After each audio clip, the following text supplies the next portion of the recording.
Hey there, deep divers. Ready to plunge into the world of AI? Always. Today it's all about retrieval augmented generation Right. for you cool kids.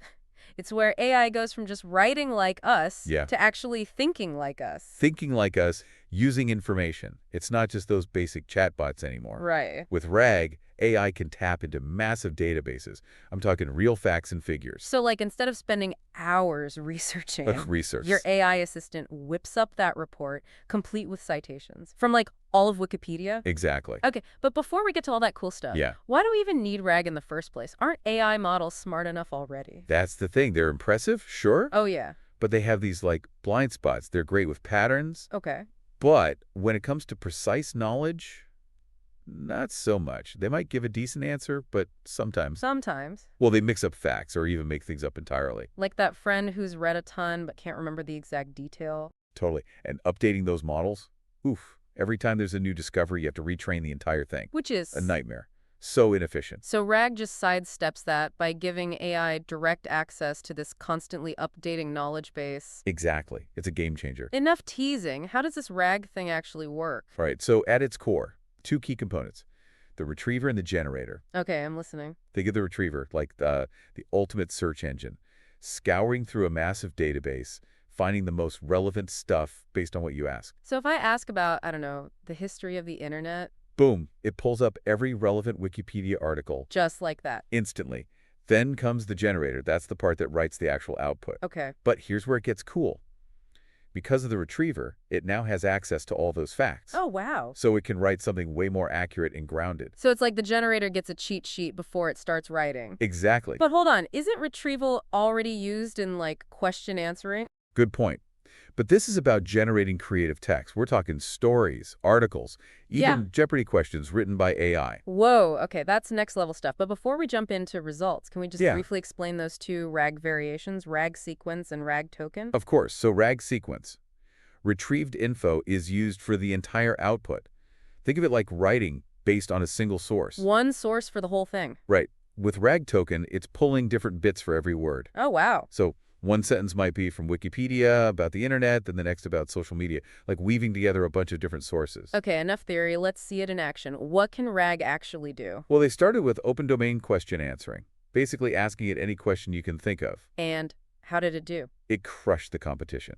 State-of-the-art performance on datasets like natural questions, even beating models specifically designed for question answering. Whoa. Then there's abstractive question answering. This is where it generates full sentences, not just spits out facts. Or like a human. Right. On the MS Marco dataset, it did amazingly well. And get this, it didn't even have the ideal answers provided during training, So it's finding the right info and crafting a good response on its own. pretty much. What about those Jeopardy questions? Can I really create those clever, fact-filled questions? You bet. Given an answer, it had to come up with a question. Oh, wow. It totally outperformed this other model, BART. Showed a real grasp of those little language nuances. Okay, but can it tell fact from fiction? Can it, like, spot fake news? It can. They tested it on the Fever dataset, which is all about verifying claims using Wikipedia. Achieved super high accuracy, Wow. even beating systems with, like, specific fact-checking rules built in. Now, this is where things get really interesting, right? Yeah. The paper mentions that sometimes RAG gets the answer right, even when it's not in the retrieved documents. How is that even possible? Great question. So remember how RAG has two memory systems? Uh-huh. You've got the knowledge base, like the external hard drive, but then it also has its own internal memory from its language model training. Okay. So even if the exact answer isn't there in the documents, it can sometimes fill in the gaps using what it already knows. It's like a backup brain. Mind-blowing. But is RAG more than just a performance machine? Absolutely. One huge advantage is how easily you can update its knowledge. Oh, yeah. Remember those limitations we talked about with the other models? Well, with RAG, you just swap out the knowledge base. No retraining the whole thing. Nope. It's like adding new books to a library. Okay, that's a great way to put it. So if I want my RAG to be like an expert in renewable energy, Yeah, I just plug in a database of the latest research and it's good to go. exactly. It's massive for real-world applications. Imagine an AI assistant that's always up to date on any topic. No more outdated info, but wait, there's more. Oh, RAG also produces way more diverse and interesting outputs. oh, that's right. It's not just canned responses. Like it actually has a personality. It does. Pulling from different sources, combining them in new ways, super promising for things like writing and storytelling. This is all so exciting, but it sounds too good to be true. Are there any downsides? Well, no system is perfect. The paper mentions this thing called retrieval collapse. Uh-oh, what's that? Basically, when the retriever just can't find the right info. So our super search engine suddenly stops working. Kinda. Can be a real problem for tasks that need very specific knowledge. Researchers are still figuring out why it happens So it's not just about having a ton of data, it's about having the right data. and being able to access it. It's a challenge, but hey, at least researchers are on it. They are. So work in progress, but with huge potential. But what does this mean for, the listener? Why should they care about all this? Think about it. RAG could give you access to AI that can instantly process tons of info. Like personalized tutors for every student? Exactly. Answering any question, explaining things super clearly. Imagine doctors having RAG systems that help with diagnoses, analyze patient data. It's incredible. The possibilities are endless. But before we wrap up part one, Okay. I want to leave you with something to think about. Given that retrieval collapse idea, Hmm. what kind of knowledge do you think would be the hardest for RAG to find and use well?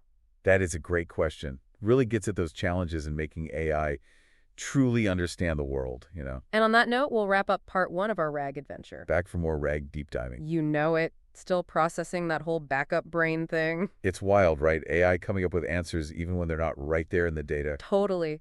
But I'm ready to go deeper. How does it all work? All right, let's unpack it. Remember DPR? RAG's research assistant. Exactly. That pre-trained retriever, the one finding the right info. Yeah, how does it do that? Okay, imagine you ask about, say, the history of flight. DPR takes that question Uh-huh. and turns it into a special code capturing the meaning. We call it a vector. Like translating my question into AI language. Exactly. Now, DPR does the same thing for every document in the knowledge base. Each article, each paper Okay. gets its own unique code. So we have a code for my question and codes for all the documents. Right. How does it know which document is the best match? It's all about finding the closest match between those codes, like which documents are thinking along the same lines as your question. Oh, so the closer the match, the more relevant the document. You got it. Does it just pick one document or? Actually, it grabs a set of the most relevant ones, like your top search results, but tailored to your question. Got it. So DPR does the heavy lifting, finding the info, then the generator makes sense of it all. Right. And for that, the researchers used BART, a super powerful language model. We talked about BART a bit before. Yeah, just briefly. What makes it so special? BART has been trained on tons of text, tons of code. It understands those subtle things about language. Oh, wow. Produces really human-sounding text, So it's not just copying from the documents, it's actually understanding them. And weaving them into a response. It uses this thing called attention to focus on the most important parts. like a student highlighting key passages? Exactly. But how does it avoid just copying and pasting? That's where the deep learning magic comes in. BART has learned to paraphrase, summarize, even generate new text based on what it's read. So it takes those raw facts and makes them... Informative and engaging. And the way it learns to do that, fascinating. Tell me more. It's called denoising. Basically, you train BART on corrupted text. Corrupted. Yeah, like it's all messed up.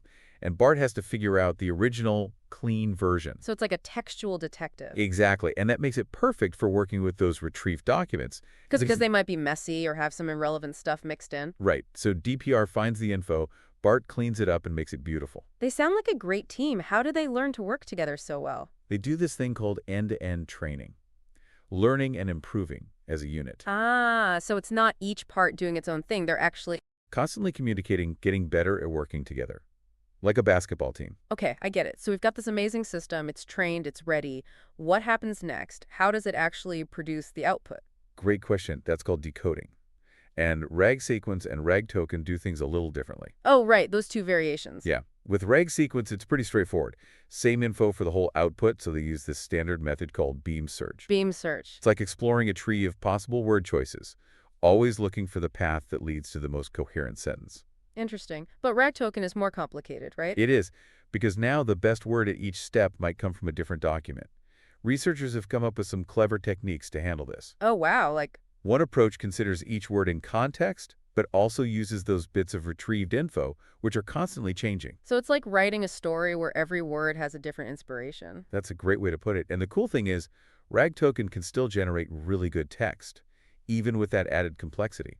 All this talk about how RAG works is super interesting, but Yeah, are there any real-world applications yet, or is this all still just research? it's still early days, but we are starting to see RAG out in the wild.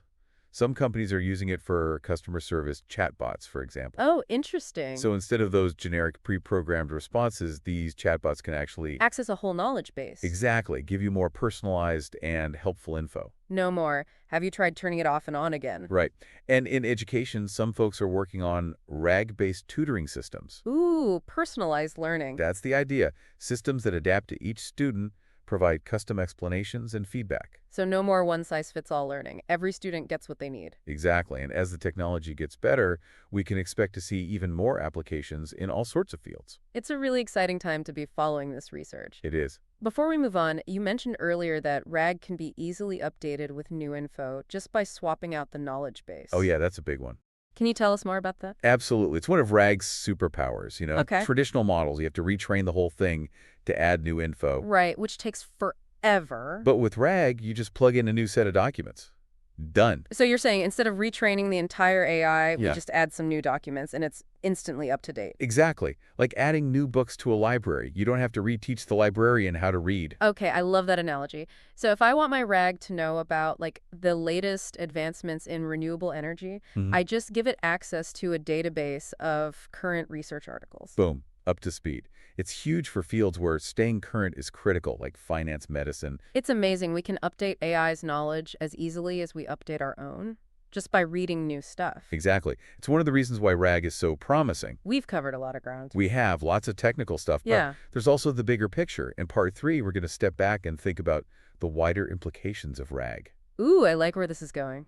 Like, how might this tech change the world? What does it mean for the future of AI? I'm ready for it. Back for the final part of our RAG journey. Ready to explore the bigger picture? Absolutely. We've seen what RAG can do, how it works, even some of its limitations. Right. But now I want to talk about the future. What does RAG mean for the world? That's the big question.